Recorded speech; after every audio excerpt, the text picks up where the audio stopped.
Hey everyone, welcome to Marvel-ous Movie Mondays, or as we like to call it today, Mid-Movie Mondays.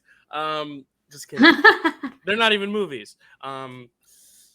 So Kels, hey, I don't know. I think everyone who's been watching this show for the past few weeks knows where this show is probably going today.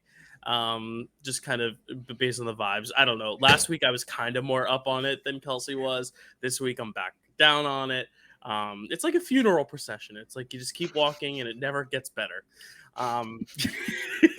Yeah, that's one way to put it. That's one way to put it. I had a weird dream. Speaking of funerals. What?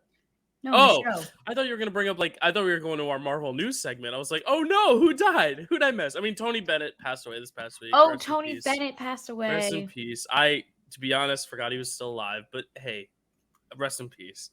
Great musician. I did want to say, and I said this in my Barbenheimer review, the double feature review, that because of the SAG strike going on, I know a lot of movie critics were worried. Are we allowed to make reviews for things? If you're not SAG, you're allowed to make reviews for anything. But, a lot of people who are non-union still want to stand in solidarity with the strike and not review anything. But SAG did say that reviews are different than promotion. So obviously we're not going to take any paid promotions on here. If Marvel's like, here, we'll give you this money to advertise this, we're not going to do that because that would be scabbing on the strike. But because we are critics, technically, and we are critiquing this is a critique, not a promotion, especially for this show. We are not promoting this show in any means. This is just kind of film discussion, TV discussion. But I did say in my video that for every video I make about a struck studio's product, I'm still going to put a disclaimer like this at the beginning, because I think it's important that even if we are still talking about them, because some people will interpret this as promotion in some way. So I just wanted to make sure that everyone knows that we stand in solidarity with the strike. Obviously, Kelsey and I are actors, so we get it. Kelsey's a writer. She gets it. So, it's a tough time out there for us, and we're hoping to get fair wages for those who need them and deserve them. So I just wanted to put that disclaimer at the beginning. I'm going to be doing it at every video, every new movie or TV show review we do. I'm going to put a disclaimer like that at the beginning just because I think it's important. And then also in 20 years, when they look back on this thing and see who the scabs are and who the loyal people are, they can see that we were on the right side of history with that. So, Kelsey, any words to add on top of that? It's a lot's come up, I feel like, in the course of these strikes, and it's not all of it's been good, and it's so disheartening to hear what these billion-dollar streaming services, Disney included, what they have to say about it, and what they're doing to protesters, cutting down the trees outside the lot so there's no shade, and saying things like, we're just going to wait it out until basically people start losing their homes. I mean, it's really just disgusting. Not to make it political, but when it reminds me of the election, when people in Georgia, it was so hot outside and they didn't offer water to anyone in line. So people just had to leave. And it's you have a right to vote. You should vote. And they were trying to literally push people out of line by making it as uncomfortable as possible. And that's exactly what you said with cutting down the trees and stuff. And it's just kind of disheartening to know that when the strike was confirmed, all of the producers were at some big mansion ranch type place, Bob Iger and Zaslav from Warner Brothers and that CEO of Apple. And Apple, obviously, he's just a billionaire. He's not making movies, but it's very disheartening. So I hope it happens soon, because also the studios are thinking, hey, we'll just push our movies until this is over. But then that that doesn't help anyone either. I mean, they still need to be releasing these movies because more people need to see them to show the studios that they're valuable, and that they're going to keep showing up. Because what's going to happen is if they keep pushing these movies in theaters, everyone's just going to go to streaming, and then they're going to be like, see, they don't need theaters, and it's sad. I will say there was a moment, literally a day, where it was possible that Broadway was going to go on strike. Because not necessarily the actors on Broadway, but it was the tech crew that was demanding better situations. IATSE, I think is their there's a way to pronounce it, but I don't know how, so I'm not going to try. Something like that. But they were able to come to a deal, so there will be no strike. So Look how that works. Shocking. Look at that. The producers are like, oh wait, the Broadway League is what we call the producers in theater biz, but like they were like, hey, like this is a good idea. Like we should be paying these people more because also Right. they suffered the pandemic. I would say even worse than film because film at least had streaming options. Theater Right. did streaming options. I mean, Yeah, Hamilton no. streaming during the pandemic, but it's Hamilton. They made their money back in 2 days. So like it's one of those things where it's like, yeah, that's what happens when you listen and you negotiate and the actors have they've done a lot of negotiation. They've given a lot. So now the producers need to give. But that's a good Yeah. important discussion to have. And we will keep having the discussion because I think it's important because it also affects what we do here. Because like if it keeps going this way, where now non-union people can't even talk about production, SAG or struck companies' productions, and this show can't go on. At least at new reviews, we'll have to do just trivia for, and that'll be fun. People would probably enjoy that. But this is gonna start having even more. It's like an onion. It's gonna every layer is gonna start to be affected more and more. So I hope everyone's at least on the same page. If not, I did link some stuff down below so you can check out some info on the strike, and you can always ask us questions. Ask us questions in the description. We'll answer them next week. All right, Kels, any other Marvel news? Finally, I've been waiting for it. I thought that Okay. they forgot about it, but they finally released the assembled episode for Ant-Man and the Wasp: Quantum Mania. I Um, wonder why it took a while. Maybe they needed okay. to dance around the elephant in the room. Well, maybe, but interesting that you bring that up because Uh-oh. he was featured in the in like the little documentary about it in the Oh, behind the okay. scenes Like footage. featured or like Like featured? he sat down and gave like commentary and talked about, playing his character. Okay. So but I have a theory that because like Wakanda Forever and then like what was it? It was Thor Love and Thunder first and then Wakanda Forever And then and then Quantum. Guardians 3. They all kind of came out relatively close to one another. And I feel like they were waiting for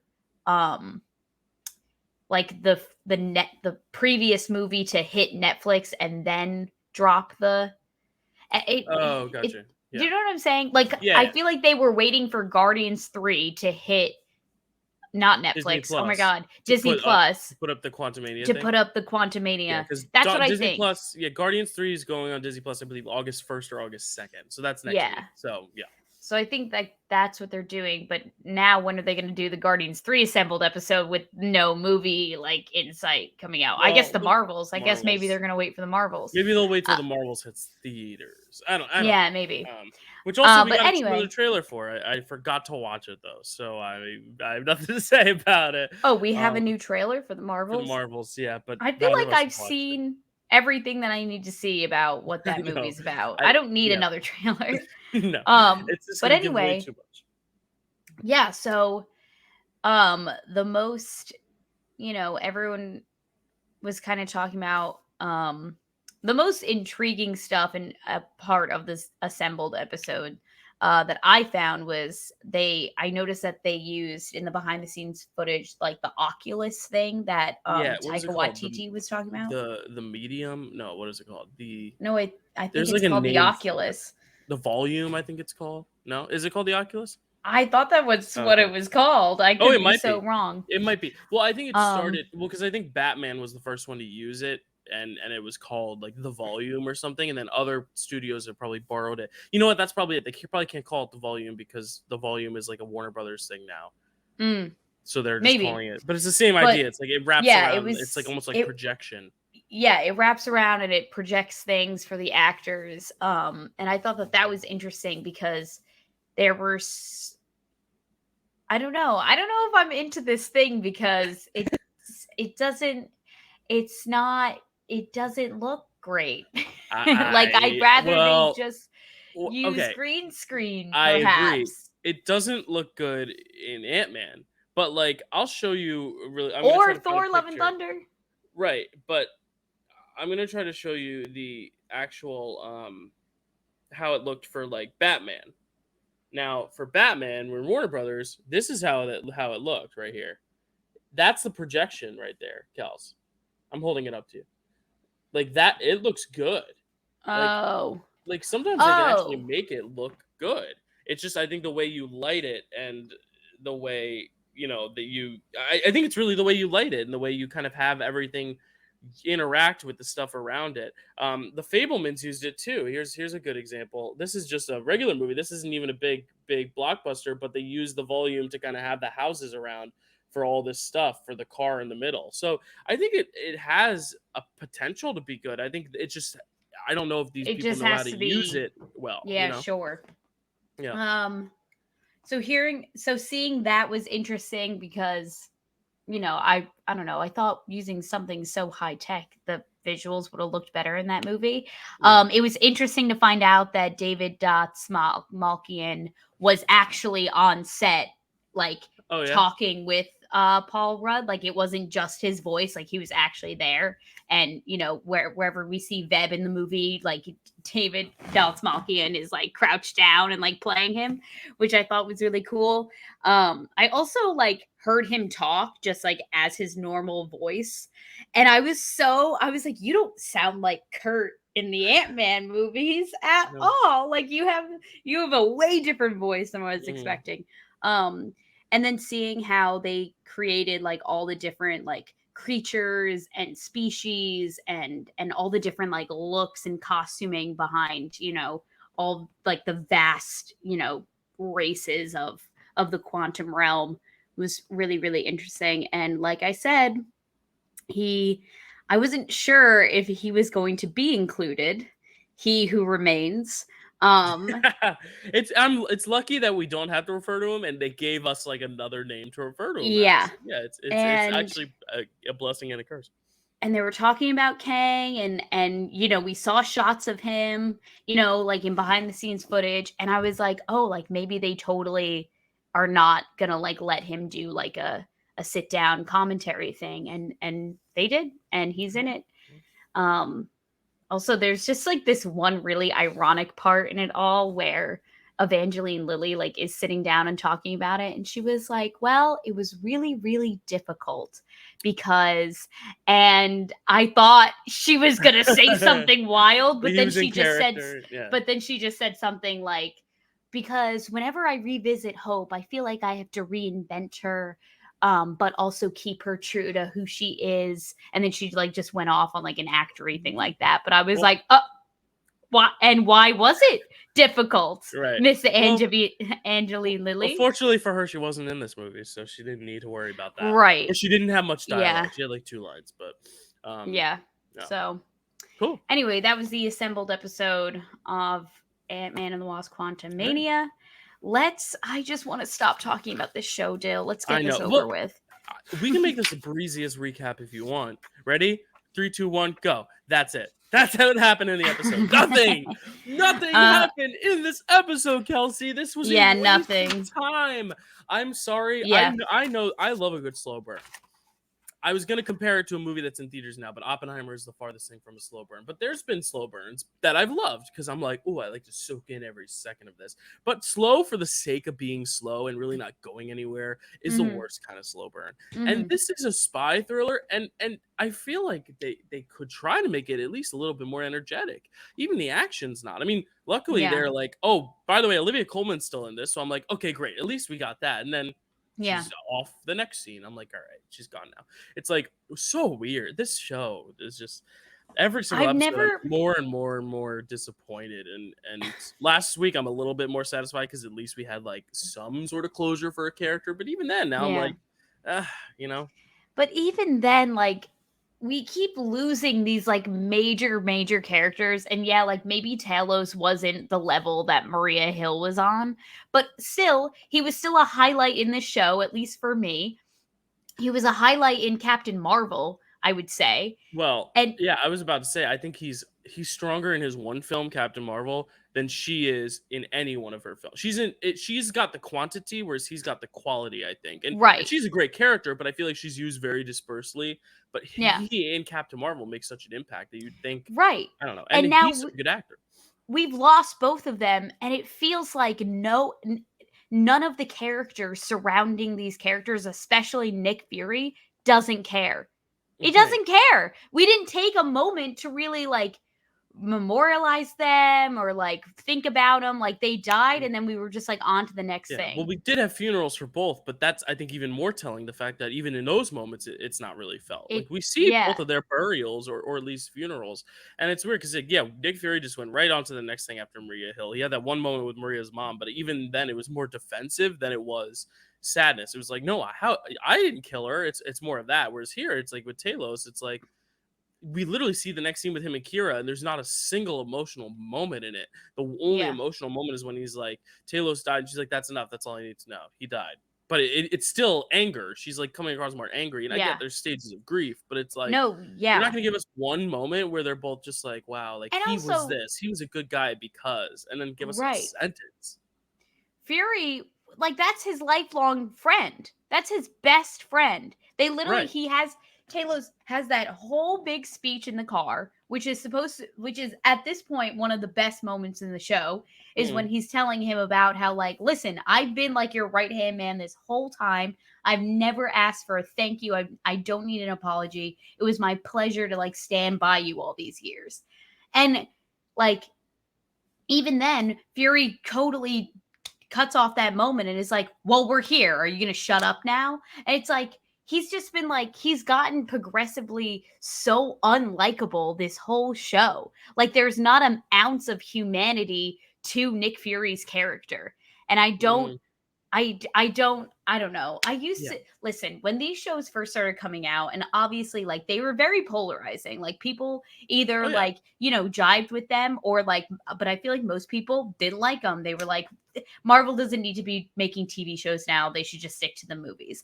And I was very positive, about like the shows that we were getting in the beginning, even like with shows like Miss Marvel, which, had its moments here and there that we were like, what the hell?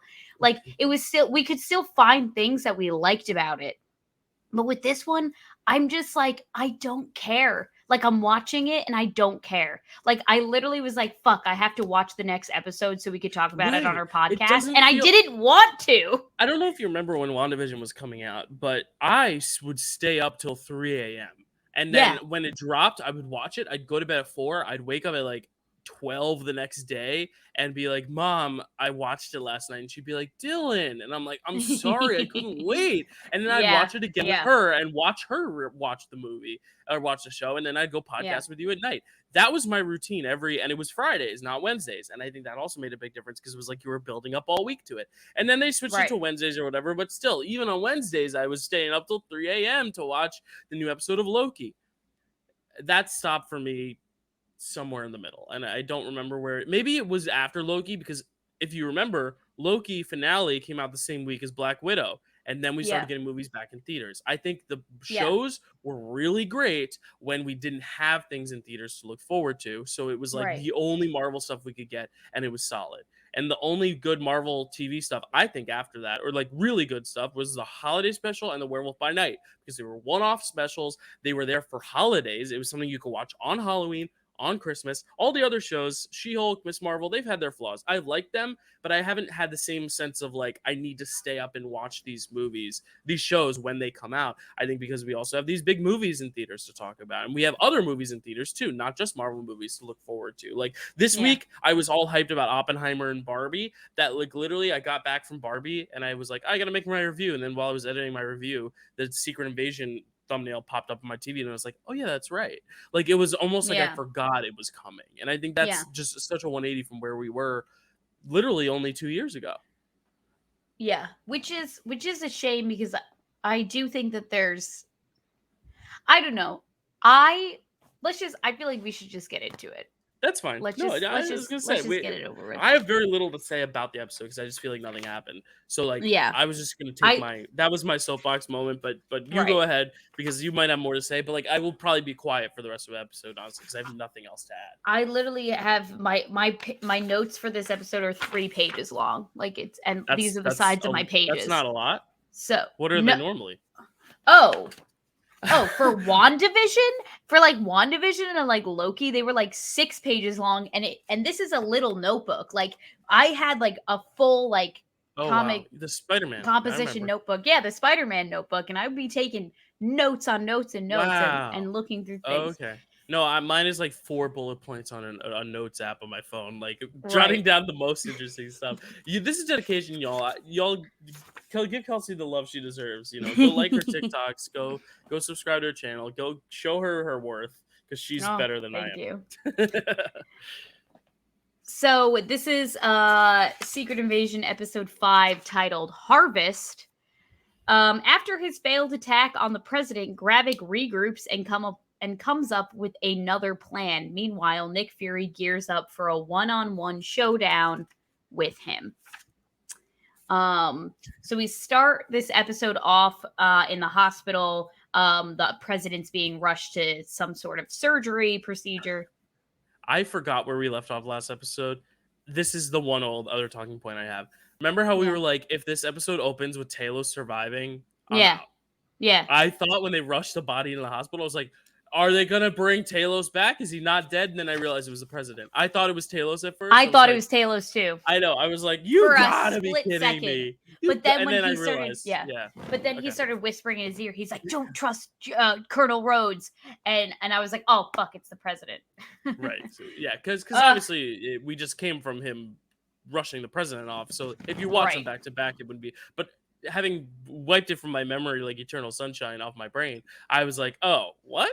Is Talos okay? Is he in the hospital? But then I was like, oh, no, never mind. No. But I was worried for a minute they were going to retcon that too. That would have been something else. That would have been really something else. Kelsey would have ranted for like 7 minutes on that. But honestly, whatever. It doesn't happen. Talos is confirmed dead in this episode, so let's not even like harp on the possibility of them making that choice. So basically the president goes into surgery. Fury like stands his ground in front of the double doors there and makes sure that no one's going to show up and try to, kill him. Back at the compound, we see that Gravik is pissed. His plan didn't work, and like his right-hand man we've been seeing with him for the past 5 episodes. I think his name is Pagan. I know you said we've been seeing him for the past 5 episodes. This is the first time I acknowledge his presence this whole show.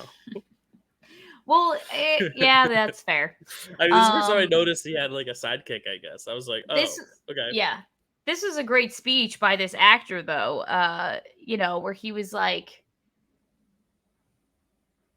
anyway, he's like, you used to see, I can't even remember it. I rewatched this episode this morning to take these notes. I'm so sorry. Oh, why would you start your day like that? Because I watched it last night, and then I always watch them twice, so in case I miss things the first time. So you not only went to bed on the sour note, you woke up and had that same sour note. That's like drinking like medicine for dinner and then being like in the morning, be like, you know what I want for breakfast? More medicine. No, I watched it during dinner, and then I spent the rest of my evening watching SpongeBob. So I was fine. I have a question. Cleanse the palate. Have you seen Barbie yet? No. Okay. I haven't. If you want to go this week, I'm around. Unless you had plans, but. Oh, no, I don't. Okay, I want to see it again. I want to see Oppenheimer again, too, but I can't get tickets till August 7th, so. Jesus. Well, because I want to see it in the 70mm projection on IMAX, and that's sold out till August 7th. So I'm like, theaters are booked up until August 7th to see Oppenheimer? No, but like all these IMAX showings are, because it's this one format. It's the only theater in New York that has it in like the ideal 70mm format, and it's sold out to August 6th, and that includes like 6 a.m. screenings. Like, it is nuts. These 2 movies are going to make so much money, and it's exciting to be a movie fan, but that's another conversation for another day. That's crazy. No, but I mean, people keep asking me like casually, like, hey, want to see Barbie? But nothing has ever been set in stone. All right, so just all those casual people, let's round up. Let's have a Barbie party. Amazing. Right, anyway, come on, Barbie. Let's go party. Continue with the drying cement here. So basically, Gravik, he's like, yeah, so what? I killed Talos. Doesn't matter. Our target was the president, and like we failed. And whoever was in charge of killing Nick Fury, like, you fucking failed, because he's the reason why this whole operation got derailed. And so he takes it out on his right-hand man and kills him right in front of everyone. And this is where we kind of see the Skrulls in New Skrullus kind of take a turn. They're like, this guy's kind of unraveling. He's kind of losing it. So yeah, Talos is confirmed dead, and I'm pissed. That was one of the notes I wrote. And then also in this moment, we find out that Gravik has been looking for this thing called the Harvest, which is actually the Avengers' DNA. Mm. All the DNA of every Avenger that fought in the Battle of Earth in Endgame. Every single one. T'Challa, Spider-Man, Quill, Danvers, Tony, Howard the all Duck. of them. Howard the Duck, Hope Van Dyne. Who else was there? How long do you have? Valkyrie. M'Baku. Let's just spend the remainder just naming all the Avengers in Endgame. Was... I'll have a oh way God, better time. That next trivia match is just gonna be name them. Whoever runs out of names loses. No. Yeah. Like a roulette type. That'll be our sudden death if we Which is funny because ever like meet it again. It's so sad because that was exactly what the premise of Taskmaster was 2 years ago, where it was like this person can fight like Cap, they can fight like Black Panther, they even yeah. and now it's like no, we're gonna try it again, and it's still not gonna work. No, you're so right. So then Gravik changes his tactics. He calls up Rhodey and he tells him, listen, I want you to tell the president about the scrolls. I want you to show him our scroll compound, and I want you to make sure that he knows it's not the Russians. And he's like, isn't that kind of like suicide? And he's like, no, it's leverage. Like, trust me on this. Because Fury doesn't want a war, and he also doesn't want innocent scrolls to die. Mm-hmm. So this is killing two birds with one stone. So meanwhile, I just wrote Gravik's losing, and I didn't finish the sentence, but I'm imagining I was gonna write it. Gravik's losing it. But he's also losing. He's losing at everything. Well, actually, no, he's actually kind of winning. But so then we see Rhodey at the hospital, and Nick Fury ambushes him and reveals that, like, hey, I know you're a fucking Skrull. You're not getting anywhere near the president. And he's like, well, in order to reveal what I am, you're going to have to kill me, and that's going to kill you. So I know you're not going to do this right now. And also, I already leaked the footage of you killing Maria Hill. So you might not want to mess with me right now. Rhodey's such an old bitch. Yeah, what a little bitch. Oh my God. Don Cheadle, I'll give him this. Of all the things in this show, Don Cheadle's doing a good job making me despise this version of Rhodey. But I guess that's the point. Yeah. But he's such a little weasel. No, he's been doing a really good job. So anyway, meanwhile, Sonya, as you said, we get Olivia Colman back in this episode, and she's been on her own little mission to expose the director of the SIS, which I think is probably like the FBI version of Great Britain. And his name is Director Weatherby. And she's like, oh, hey, I know you're a Skrull. Shoots him in the leg. He starts to transform back into his Skrull likeness and is like, okay, so now that I know what you are and I've exposed you, you're going to tell me where the location is of the scientist that's been helping the Skrulls, I think her name's Rosie Dalton. Dr. Dalton. So now, back at the Skrull compound, we have a Skrull ambush on Gravik. One guy's coming at him with a sledgehammer. Beto, the new recruit that we met at the beginning of this series, comes over him with a paper bag. It's like 6-on-1. But Gravik, he's too tough. He basically murks them all. And before killing Beto, Beto has this great line where he's like, you're nothing but a monster. And then he slits his throat. And then Gravik is like, who else wants it? And so now he's really just going off the rails. But I really liked that they made this choice because I feel like they never take it there, even though the people like maybe surrounding the bad guy, even though they may start to be like, maybe we shouldn't be listening to this guy anymore. They never take it to like a violent, let's try to overthrow him place. Mm-hmm. And I like that they made this choice. One thing about this show is that they'll make some real interesting choices. So then Fury kind of finds himself going to this safe house, and Guy is there, and they're having a few words exchanged about Talos. And basically, at the end of the day, she's like, I want to give my dad a proper burial. I want to bury him. And Nick tells her, go to Priscilla, like she'll know what to do. And guy's like, where are you going? And he's like, Finland. Gotta go. And we're like, okay. Got a blast. Got a blast. Now we cut back to Sonia with Dr. Dalton, and she's asking her about the machine that she made for the scrolls that gave them superpowers, which I don't understand. Like, I don't understand why we need to be doing this, because the machine's already been made. Right. Gravik already has the powers. What's the point of this? I think it's they locked Olivia Colman down for a contract and they needed to give her more because they realized that people like me would be complaining that she wasn't in it enough. Maybe. Yeah. That's the only way I can think of. It's just so bizarre. I'm like, I already know about this machine. I don't care that this character is discovering all this information for the first time. We, the audience, we already know. So it's like this scene is useless to me. The only interesting thing that happened in the scene was that she shot the guy right in the head. Yeah, he was like, pretty violent for Marvel. Yeah, yeah. He was like, he had the Dr. Dalton up in a headlock. It was like, I'm not gonna let her betray Gravik. Get the fuck out of here. I'm gonna kill her. And then she was like, well, you're just like at every human man I've ever known. Boom, right in between the eyes. So I don't know what to say about it. Anyway, moving right along here. I told you I'm gonna be pretty silent the rest of this run because you're reminding me that things happened in this episode, but I'm pretty sure nothing happened. But you insist. What I will say, Dill, is that the next part of this episode, I think, was the highlight.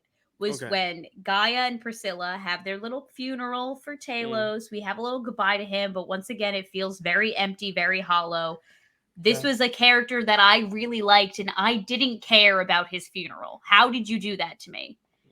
But then, while Priscilla and Gaia are talking with one another, boom, the place is under attack. They're surrounded. People are coming in through the ceiling. There's coming in with a bunch of guns. And I thought that this was really cool and badass, the way that they both got their backpacks and the action sequences and the guns and and they're back to back and they're, I thought that was really cool. And I was like, oh, this is pretty badass for two, women to be taking on all these fucking men together. Right. I thought that was cool. Yeah. Highlight of the episode, I'd say. But then still, the whole action sequence ends and it just kind of ends. Exactly. And nothing comes of it. Exactly. So, and then we just cut to the next scene and we don't ever acknowledge it ever again. Story of this life. Not my life, this life. Secret Invasion. So then Rhodey does what Gravik told him to do, which was to tell the president about the scrolls. And so he's like, listen, I think this compound in Russia needs to be taken out ASAP. And Russia's like, I can't attack something on, what did I say? The president is like, I can't attack something on Russian soil. That's World War III. And Rhodey's like, well, it's either World War III or our extinction. So, which one do we want? So then Gravik gives a little ring to Nick Fury and is like, hey, I know where the harvest is and you're gonna bring it to me or else your planet's done. You're gonna be extinct. There's gonna be a war. All right, so just bring me what I need and we'll avoid all that. And Nick Fury said, okay, bet, on my way. And so speaking of the Taskmaster, Dill, we got a reoccurring character. We got a feature by O.T. Fagblangle. I don't know how to say his last name. Yeah. Fagblangle? I don't want to say something that sounds offensive. Hey, a fag is a cigarette. A fag is a cigarette in Britain. They call them fags. So it's yeah, you're right. Let's stop. Yeah, sorry. Let's stop saying it. No, I know. Fagbangle? Sure. Fag. Anyway. I feel so bad. That's just one of those last names where I just feel bad because people probably made fun of him and that's awful. That's awful. But we're probably butchering the pronunciation. I'm gonna try to find it. I'm gonna try. So Anyway, he comes back to play his character Mason, who Yes. we met in Black Widow. And so he's kind of like this what do you call, like a kind of a black markety kind of like arms dealer almost, but like not like weapons. He just kind of like gives people like modes of transportation, and in this case he gets Fury a private jet. And, you know, he has this like kitschy little moment where he's like, oh, like, you know, and make sure you get a nap because you seem kind of cranky. And then he disappears. And so. I think I got the hyphenetics pronunciation of it. Okay. Fog Bon La. Fog Bon La? It's okay. Look, it's got like accents on it. Fog Ben Le. Oh, wait, there's no like G French at the end. I thought it was Bangle. I thought the second half was Bangle. This is the regular name. Benlay. That's the regular name. Fog Benlay? Fog Benlay? Fog Benlay? I don't know. I'm so sorry, sir, but like, please let us know because I'm gonna eventually ask it on trivia, and I want people to be able to pronounce it right, or at least me to pronounce it right when they get the answer wrong. But yeah. So we go to Finland and we go to this graveyard with Sonya. You know, Fury fills her in that Rhodey is a Skrull, and we go to this gravestone, which is actually one of Nick Fury's gravestones, and he says, oh, he has a bunch of them around here. We've already seen him have a gravestone in the Winter Soldier, so he's like, oh, I have a bunch of these scatters around, you know, like dead men need options is what he says. And so he reveals that the tombstone actually like lifts up, and it has this little vial of, I guess, every single Avenger who fought in Endgame's DNA all in one vial in this like yellowish goo. Don't know how that happened, but let's roll with it. And we probably won't find out. Sadly. And so once again, this is also something that I really hated about this show, is that they keep repeating things. We've so many different characters told Nick Fury, oh, you're not the same since the blip. You haven't been the same. We heard that a million times. And now a question people have been asking Nick Fury a million times is, why aren't you calling the Avengers? Why can't any of your friends help us? And so this last time, Sonya asked him, like, and why haven't you called any of your special friends? He says, we can't keep depending on these superheroes to swoop down and save our asses. Which is a totally different mindset and a totally different Nick Fury than the one we met 10 years ago. 20 years ago. Also, that's like not true. Like, all you literally need is like the Hulk to smash the fuck out of Gravik. You know what I mean? Right. Or, like that. I really think. I really think it's just that they were like, you know what? We need to find some plausible way to like not have them in it, because if we have any of these Avengers in it, it's going to cost us way too much money. Samuel L. Jackson's probably already enough money as is, but right. I really and Olivia Colman, Amelia Clark. I mean, they're getting some big names. Like, I really don't know how they can pay like a Hemsworth or. I mean, granted, we're going to say this, and then the next episode, it's going to be the Avengers all showing up, and I'm like, it's going to be all of them, literally every single one. Because the one rumor was not a rumor, but speculation after the post credits of Guardians. They're like, why would they put Star-Lord back on Earth? Well, Secret Invasion's happening soon. Maybe he has a part to play in that. But I feel like if we're getting Star-Lord in Secret Invasion, it would have happened like 2 episodes ago, you know? And also, Dill, as we've learned, to circle it back to our conversation at the beginning of this podcast, these companies and these streaming services and these studios definitely have enough money to pay all of these people and treat them with human decency. Yeah, they're just greedy. So I was gonna have one more comment too. Is like people are saying like, oh, we're losing so much money on this, and this. The reason you're losing money and the reason it doesn't seem like a hit is because of the budget, not because of how much money it's making. All these movies are making the same amount of money big blockbusters made years ago, but because the budgets are twice the size, it seems like a failure. Like Indiana Jones, the budget, they're not able to make their budget back, but like it's still making more money than the other Indiana Jones movies. It's just this Indiana Jones movie had a bigger budget, so just scale down the budget and you'll see profits. I don't know. Right. Jeez. But also, if you scale down the budget, you're going to have a lower quality project. Not necessarily. I mean, what if they use a green screen for Ant-Man instead of this much more expensive Oculus? You know what I mean? Yeah.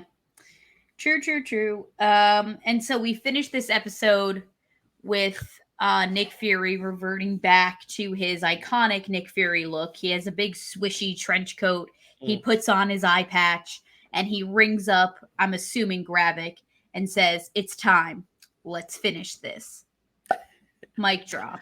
Yeah. And I will say that shot of him walking out of the, God, what's that called in a graveyard? Where they have like the little houses. Tomb? No. Mausoleum? Oh. I don't know. Anyway, him walking out of that room with his coat swishing behind him.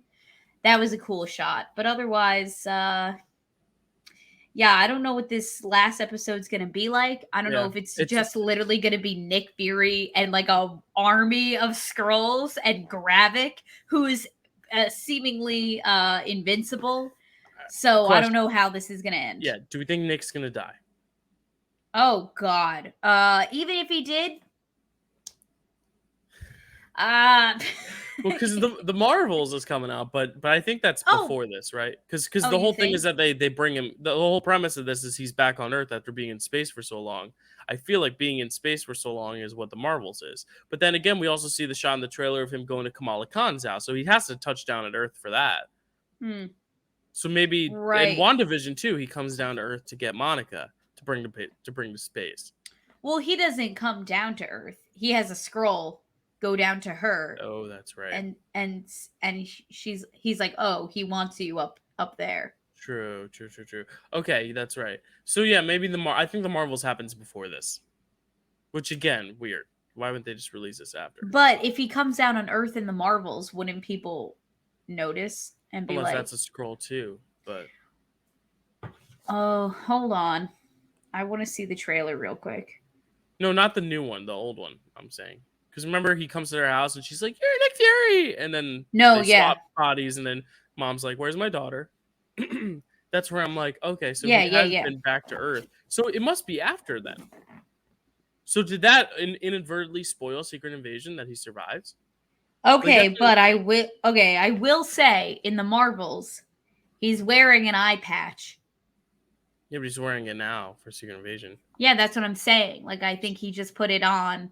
And now this is going to be post. Yeah. So I don't know. We probably already spoiled that he's going to live, but who knows? Maybe the Marvels does take place before, and we're just misunderstanding things. Maybe the Marvels takes place way later. But I have a prediction. Okay, go ahead. I think Nick Fury's going to be dying, and then one of the Skrulls is going to be like, "I will take your body so you can live on as Nick Fury," and then that's and like be the pull what Priscilla did to that woman who's dying. Yeah, be like, "I will live as you, and no one will know you ever died." That'd be kind of cool. Whoa, maybe WGA, once you get those funds, I want to become a WGA member, and I want to write a Marvel series because I think Kelsey and I can do it a lot better than you. Maybe we should have wrote it. Hey, maybe the studios had paid the writers more. The writers would have given more of an effort. Think about that. Yeah. You're right. I mean, that might be the ending, and in that case, then like bravo. But I swear I'm not spoiled. That was just speculation because I still think Gravik is his son, but that's another, we'll see. I feel like Priscilla would have told us by now, but I'm still holding out hope. Just because I like having a prediction come true, because I've never had that happen on any of these series. Yeah. I've never been like, that's that. It's tough because, All right, Kelsey. But anyway, that was episode 5. All right, Kelsey. Anything else? I actually like that. I'm going to say that at the end of every review now. Okay, Kelsey. Anything else? And then we can make t-shirts and sell them. No, Dill. Let's go kill. I don't know. What? I don't know. What are you saying? I don't know. I was trying to come up with a word that rhymes with Dill. See, this series like melts my brain. Like, Okay, I think Dill, I let's have go less.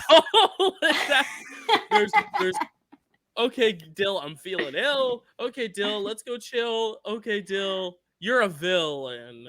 Just kidding. Oh, I got it. No, Dill, I'm all chill. That's how we'll end every review now. Okay, That's Kels, it. anything else? No, Dill, I'm all chill. I like that. That's pretty good. That actually made me happy. Cool. All right. So next week we are gonna do some trivia matches, but I'll be honest, this is a good thing and a bad thing. Good thing is I've been I've been using up my A list so much, seeing so many new movies, and I got promoted at work. So I have literally no time for free time to write matches or to schedule matches. So I was slacking on scheduling matches for this month. So next month we'll make it up for you. We will have trivia and a free for all next month, I promise. But next week we're just going to talk about the finale for Secret Invasion. Also because it's a finale, so it's like to skip it a whole week would be weird.